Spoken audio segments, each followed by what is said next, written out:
कि ये वो एजुकेशन मिनिस्टर हैं जो अपनी जिम्मेदारी से भाग रहे हैं। ये वो एजुकेशन मिनिस्टर हैं जो युवाओं की आवाज़ नहीं सुन पा रहे हैं और युवाओं की जो तकलीफ है उसको सुनने को तैयार नहीं है। ये वो एजुकेशन मिनिस्टर हैं जिनको जब नीट की पूरी कार्रवाई सामने आई थी, नीट के बच्चों ने आकर कहा था किस तरीके से 67 टॉपर्स बन जाते हैं, किस तरीके से ग्रेस मार्क्स अलॉट कर दिए जाते हैं। वो अपनी लड़ाई सुप्रीम कोर्ट में लड़ते हैं क्योंकि एजुकेशन मिनिस्टर के पास समय नहीं है अपनी राजनीति से। फिर आकर कहते हैं कि कोई ऐसा पेपर लीक नहीं हुआ है, कोई सीबीआई इंक्वायरी नहीं होगी। कुछ ही दिन में उनको पलटना पड़ता है। इतने पेपर्स पोस्टपोन होते हैं, साथ ही साथ कैंसिल होते हैं। क्या ये बेहद शर्मनाक नहीं है कि आज देश के युवा संसद की तरफ देख रहे हैं कि हमारे सांसद इस बात को उठाएंगे कि हमारी क्या तकलीफें हैं। ये सिर्फ युवाओं की बात नहीं है, देश के फ्यूचर की बात है और वो अपनी जिम्मेदारी से भाग रहे हैं और जवाब देना नहीं चाह रहे। हम कह रहे थे कि राष्ट्रपति का जो अभिभाषण हुआ उस पर हम सब चर्चा में शामिल होंगे, पर ये मुद्दा बहुत इंपॉर्टेंट है जो आप आपातकाल की बार बार बात कर रहे हैं। वो 5 दशक पहले हुआ था, उससे इन युवाओं को कोई लेना देना नहीं है। आने वाले समय में जो उनकी करियर पे इमरजेंसी लगी हुई है उस पर चर्चा कर लीजिए, पर उससे भी भाग रहे हैं। ये स्पष्ट करता है कि ये इनके दांत दिखाने के कुछ और, खाने के कुछ और हैं। देखिए, जिस अनाउंस हुए हैं का ये सब ऑनलाइन मोड पे होगा। क्या एजुकेशन मिनिस्टर ये आश्वासन दे सकते हैं कि कोई टेक्नोलॉजिकल इश्यूज नहीं आएंगे, टेक्निकल डिफिकल्टीज नहीं आएंगी, इंटरनेट की सुविधा हर सेंटर पे जो सेंटर्स अलॉट किए जाएंगे उन सेंटर्स में रहेगी? यह आश्वासन देना जरूरी है क्योंकि पिछले सीयूईटी में यही हुआ था। दिल्ली के कुछ हिस्सों में टेक्निकल डिफिकल्टीज की वजह से बच्चे अपने ठीक से एग्जाम नहीं दे पाए थे। तो ये अब एजुकेशन मिनिस्टर की जिम्मेदारी है। इतना समय बीत गया है, इतना आपकी विफलताओं का ये जीता जागता सबूत है जो आपको फिर से ये री एग्जामिनेशन करने पड़ रहे हैं। उम्मीद करती हूं कि इस बार बच्चों के साथ और बच्चों की फ्यूचर के साथ खिलवाड़ नहीं करेंगे। देखिए, जिस तरीके से पूरा राज्यसभा चल रहा है, जहां पर चेयरमैन हो या चेयरमैन की जगह पर डेप्यूटी चेयरमैन हो, वो सिर्फ एक ही तरफ देखते हैं जो है ट्रेजरी बेंचेस की तरफ। एलओपी बार बार खड़े होकर कह रहे थे कि मुझे कुछ बोलना है, मुझे कुछ बोलना है, पर उनकी सुनवाई नहीं हो रही थी। इसलिए कभी एलओपी जो है, एलओपी को मजबूरी से वेल ऑफ द हाउस में जाना पड़ा कि ये सही नहीं है कि आप सिर्फ राइट की तरफ देख रहे हैं, ट्रेजरी बेंचेस की तरफ, हमारी तरफ ध्यान ही नहीं दे रहे हैं। कल मैं भी एक पॉइंट ऑफ ऑर्डर रेज करना चाह रही थी, तो पॉइंट ऑफ ऑर्डर रेज करने में एलओपी को उठकर खड़ा होना पड़ा कि कब से हम लोग मांग कर रहे हैं कि एक हमें पॉइंट ऑफ ऑर्डर देना है, वो भी हमें नहीं दिया जाता है। हमारे माइक बंद कर दिए जाते हैं, हमें बोलने का मौका नहीं देते हैं, हमें आपत्ति जताने का मौका नहीं देते हैं। भारतीय जनता पार्टी के वक्ता कुछ भी बोलते रहते हैं, पर हमें पॉइंट ऑफ ऑर्डर जो एक प्रिविलेज और राइट है हमारा as a member of the opposition और member of the treasury benches also, उनका ये राइट और प्रिविलेज है। वो चेयरमैन हो जो और चेयरमैन की पद पे जो बैठे हों, कुर्सी पे जो बैठे हों, उसका निर्वहन करना उनकी जिम्मेदारी होता है। अगर उससे वो नाराज हैं तो उनको ये भी समझना होगा नाराजगी की कारण क्या है। मैं आपको एक और उदाहरण देती हूँ। कल वेल ऑफ द हाउस में फूलो देवी नेतम जो एमपी हैं, वो प्रोटेस्ट कर रही थी, वो गिर गई वहां पर।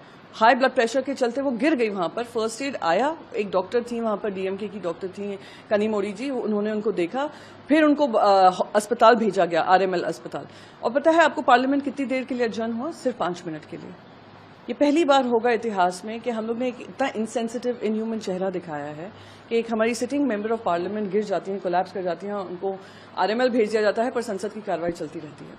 मैम, एक सवाल नहीं, करना लाजमी है। ट्रायल कोर्ट का जो जब उनको बेल मिली थी उसमें भी जैसे हेमंत सोरेन जी के बेल ऑर्डर में आया है कि ईडी ने जो केस बनाया उसमें कोई भी जो लैंड ग्रैब की बात कर रहे हैं उसमें से किसी ने भी आकर आरोप नहीं लगाए हैं, तो ईडी किस आधार पर आरोप लगा रहा है?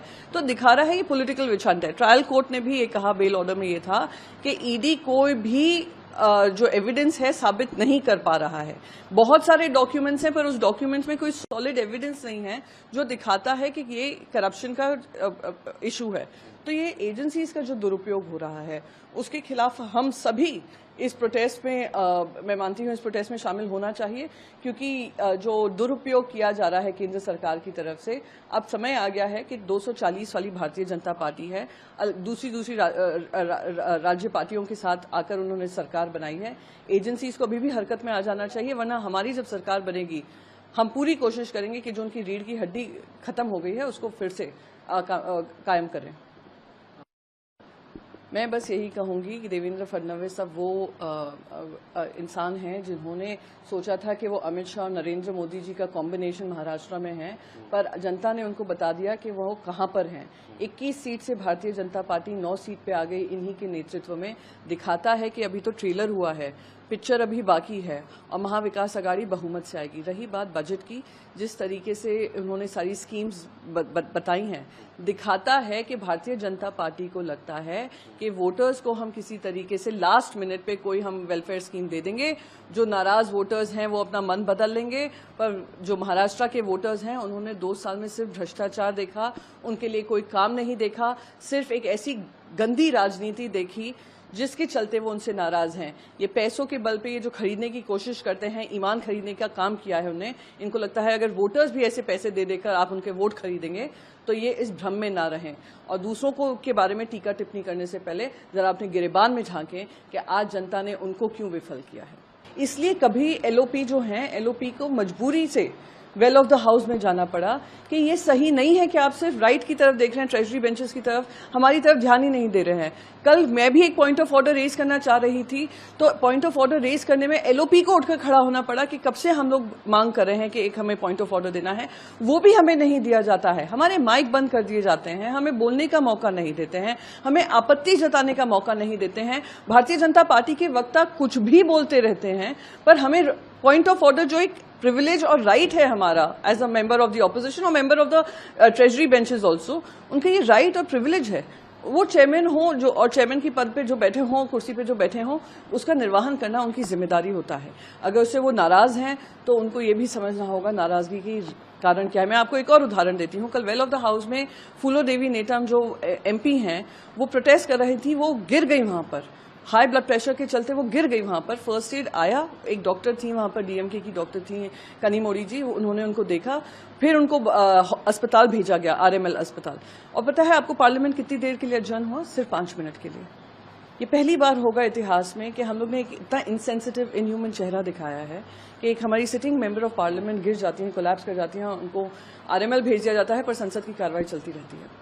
मैम एक सवाल नहीं करना लाजमी है। ट्रायल कोर्ट का जो जब उनको बेल मिली थी उसमें भी जैसे हेमंत सोरेन जी के बेल ऑर्डर में आया है कि ईडी ने जो केस बनाया उसमें कोई भी जो लैंड ग्रैब की बात कर रहे हैं उसमें से किसी ने भी आकर आरोप नहीं लगाए हैं, तो ईडी किस आधार पे आरोप लगा रहा है, तो दिखा रहा है ये पॉलिटिकल विच हंट है। ट्रायल कोर्ट ने भी ये कहा बेल ऑर्डर में, ये था कि ईडी कोई भी जो एविडेंस है साबित नहीं कर पा रहा है।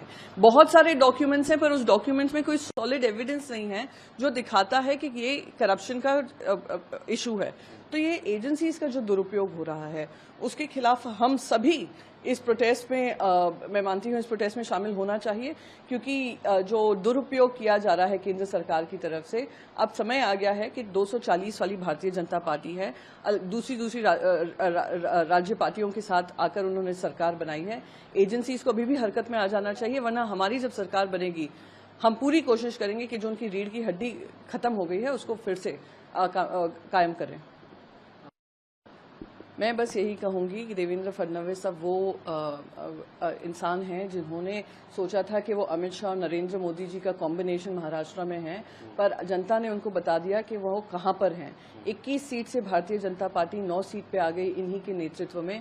दिखाता है कि अभी तो ट्रेलर हुआ है, पिक्चर अभी बाकी है और महाविकास आघाड़ी बहुमत से आएगी। रही बात बजट की, जिस तरीके से उन्होंने सारी स्कीम्स बताई हैं, दिखाता है कि भारतीय जनता पार्टी को लगता है कि वोटर्स को हम किसी तरीके से लास्ट मिनट पे कोई हम वेलफेयर स्कीम दे देंगे, जो नाराज वोटर्स हैं वो अपना मन बदल लेंगे।